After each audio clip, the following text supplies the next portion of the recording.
이번 정성호 장관 검찰 개혁안을 보면서 저는 정말 깜짝 놀랐습니다.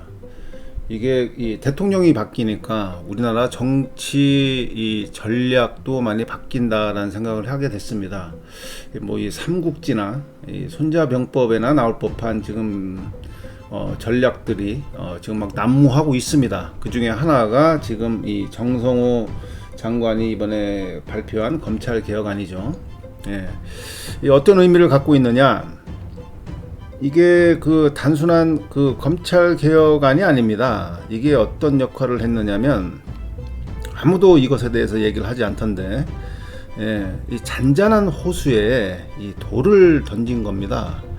우리가 연못에서 고기를 잡자면 돌을 던져 보면 이게 튀어 나오는 것들이 있죠. 예. 이번에 뭐 잘 아시다시피 검찰 개혁안을 정성호 장관이 들고 나오자 일제히 무슨 뭐 준비라도 한 것처럼, 특히 우리 이 민주 진영이라고 그동안 자처해 왔던 대형 유튜브들서부터 방송, 심지어 뭐 정치인들까지 일제히 그냥 그 융단 폭격을 했습니다. 뭐 심지어는 정성호 장관이 이재명 대통령께서 방미 기간 중에 정성호 장관이 그 쿠데타를 사법 쿠데타를 일으킨 게 아니냐, 검찰들의 로비를 받은 거 아니냐, 뭐 혹은 뭐 또 정성호의 캐비넷이 열린 게 아니냐, 뭐 여러 가지 설들이 난무했었는데요. 아무튼 이번에 그 일련의 사건들을 통해서 그동안 감춰져 왔던 혹은 숨겨져 왔던 인물들의 면면을 야과 없이 드러냈다.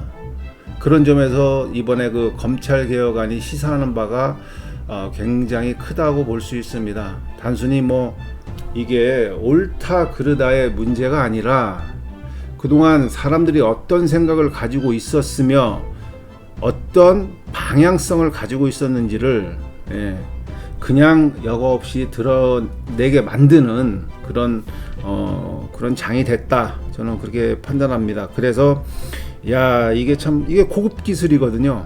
예, 이게 정말 고급 기술이죠. 하나를 던져서 다른 이면을 밝혀내는, 우리가 흔히 그 손자병법이나 삼국지에서나 볼 수 있었던 이러한 것들이 지금 대한민국 정치판에서 벌어지고 있다는 겁니다. 그런데 너무나 우습게도 지금 그 정성호 장관이 발표한 검찰 개혁안을 두고 옳고 그르냐만 따지고 있는 겁니다. 그 이면을 조금만 비껴서 보면 다른 것들이 많이 보였잖아요. 예를 들자면 우리 민주 진영이라고 생각했던 우리 대형 유튜버들, 일제히 조국 전 장관이 출소하자마자 엄청나게 조국당 그 편을 들고 또 엄청나게 지금 띄워주고 있었죠. 거기다가 그 시기에 맞춰서 정성호 장관이 그 검찰개혁안 발표하자마자 엄청난 공격을 해댔습니다. 근데 여기서 중요한 거 하나를 짚고 넘어가야 되는데, 정성호 장관이 이재명 대통령과 어떠한 교감 없이 자신의 의견을 그냥 발표를 했다? 이 중차대한 이 검찰 개혁안을 자신의 생각대로 밀어붙였다? 저는 이 말에 동의하지 않습니다. 이거 무슨 말이냐면, 정성호 장관이 이 안을 예를 들어서 그냥 개인적으로 밀어붙였다는 것은 그냥 단순히 정성호 장관만 공격을 하는 게 아니라 이게 이재명 대통령을 공격하는 거와 마찬가지입니다. 왜냐면은 검찰 개혁을 완수하라고 법무부 장관을 시킨 사람이 이재명 대통령입니다. 그리고 이번에 그 이문정 검사가 뭐 검찰 적폐 오적이라고 발표했죠. 예, 그것 역시도 이재명 대통령을 공격하는 거고요. 그 이유는 뭐냐면, 일단 정성호 장관의 그 사람의 행동 패턴을 다들 모르고 하는 얘기입니다. 정성호 장관의 가장 정치적으로 가장 큰 재산이라 하는 것은 바로 극도의 신중함입니다. 물론 그분의 정치적 자산이기도 하지만 또 그 사람의 또 한계이기도 합니다. 그 극도의 신중함이. 그래서 이재명 대통령께서 신중하게 하라고 시킨 게 정성호 장관입니다. 그렇다면 정성호 장관이 이재명 대통령과 아무런 교감도 없이 자기 뜻대로 얘기를 했다? 그거는 있을 수가 없는 일입니다. 이미 대통령께 보고했고 대통령께서 제가 했기 때문에 정성호 장관은 발표를 했던 사람입니다. 자, 제가 그걸 어떻게 알 수 있느냐? 제가 뭐 정성호 장관하고 이재명 대통령이 나눴던 대화를 내가 목격한 것도 아닌데 어쩜 그렇게 네가 확신할 수 있느냐? 제가 말씀을 드리겠습니다. 이재명 대통령 하면 우리가 보통 그 소년공 서사 혹은 뭐 풀뿌리 민주주의, 이걸로 그 성장한 세력 없이 그야말로 그 서민들의 지지를 받아서 이 정권을 잡은 대통령으로 알고 있는데요. 사실 이재명 대통령은 조직 관리의 달인이십니다. 아주 천재시죠. 이재명 대통령이 관리했던 자신의 조직이라고 생각했던 사람들 중에 배신한 사람은 유동규가 유일합니다. 유동규를 제외한 그 누구도 이재명 대통령을 배신하지 않았습니다. 문재인 정부나 그 전에 심지어 노무현 정부까지도 정부와 김대중 정부, 그러니까 우리 민주진영의 대통령들 정부 대통령의 그 조직들의 운영 방법을 보신다면 아마 잘 아실 겁니다.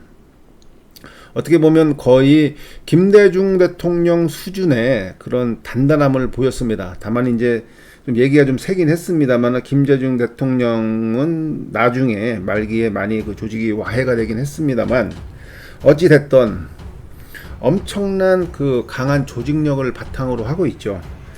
그런데 그러한 그 조직력이라는 것은 상호 교류입니다. 쉽게 얘기해서 밑에 있는 사람이 윗사람에게 어떠한 보고 체계나 이러한 상호 교류, 상호 연락 체계 없이 독단적으로 행동한다? 있을 수가 없습니다. 물론 위급 상황에선 그럴 수가 있죠. 예를 들어 크지 않은 상황에서는 먼저 선처리하고 후 보고할 수 있는 선행 후 보고가 가능합니다. 하지만 이거는 준비한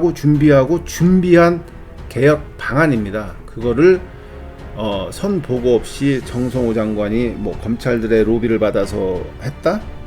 있을 수가 없는 일입니다. 이거는 있을 수가 없는 일이고요. 그런 의미에서 봤을 때 이걸 던졌을 때 욕먹을지 몰랐을까요? 정성호 장관이나 이재명 대통령이나 이 검찰 개혁안을 밖으로 발표를 했을 때 예상되는 문제점들을 몰랐을까요? 어떻게 보면 그 정치판에서 달고 다르신 분들이 몰랐을까요? 알고 있었죠. 알았지만 일단 꺼내놓고 본 겁니다. 왜? 거기에 누가 반응하느냐, 어떤 반응을 하느냐, 그걸 보기 위해서거든요. 그걸 보기 위해서 무리수를 둔 겁니다. 정성호 장관이 그랬죠. 자기는 장관하기 싫었다고, 특히 법무부 장관 하기 싫었지만 대통령의 명으로 어쩔 수 없이 하게 됐다고. 아는 거죠.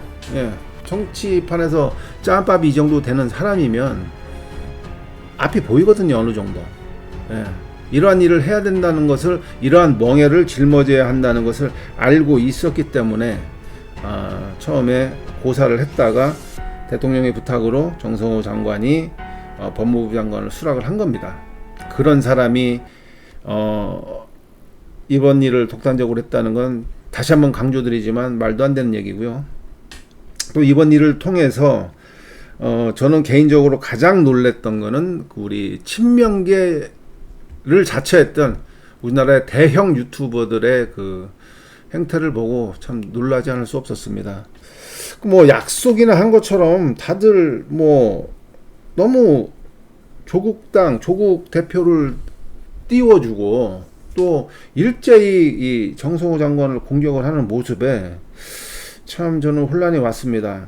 유일하게 우리나라 대형 유튜버라고 할 수 있는 사람 중에 유일하게 이동영 작가만 대통령의 의중을 읽고 정성호 장관을 믿어보자. 정성호 장관의 안이 결코 틀리지 않을 것이다 라고 단언을 했습니다.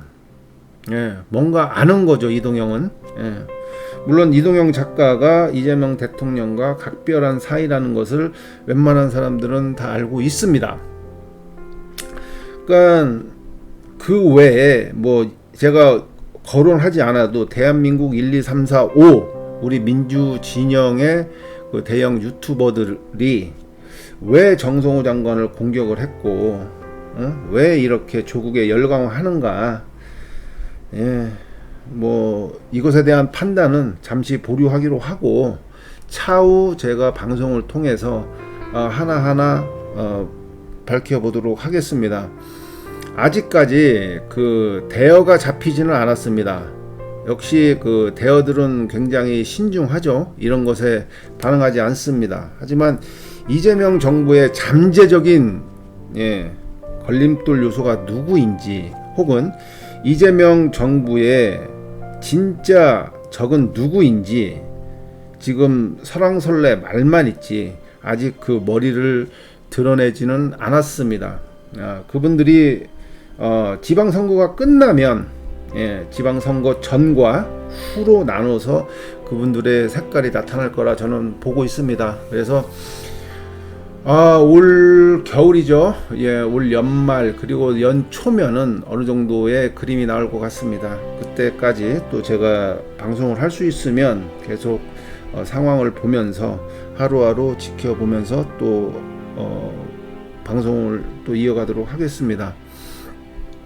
정치라는 것이 그렇게 하루하루 변화무쌍하고 또 예측할 수 없는 상황이 벌어지긴 합니다만 어느 정도의 가이드라인을 가지고 움직여야 되는 것이 정치라고 저는 생각을 합니다. 그렇지 않다 보면 쑥대밭이 되고 다시 한번 문재인 정부 2를 저희는 경험하게 될 거기 때문에 깨어있는 민주시민으로서 또 우리 민주당원으로서 좀 더 옳은 시각과 바른 시각을 가져야 되지 않나 하는 생각에 제가 처음으로 방송을 해봅니다. 제 지금 방송을 듣고 의견이 있으시면 답글로 달아주시면 비난이 아닌 이상 제가 최대한 토론을 하는 자리를 갖도록 하겠습니다. 시청해 주셔서 감사합니다. 고맙습니다.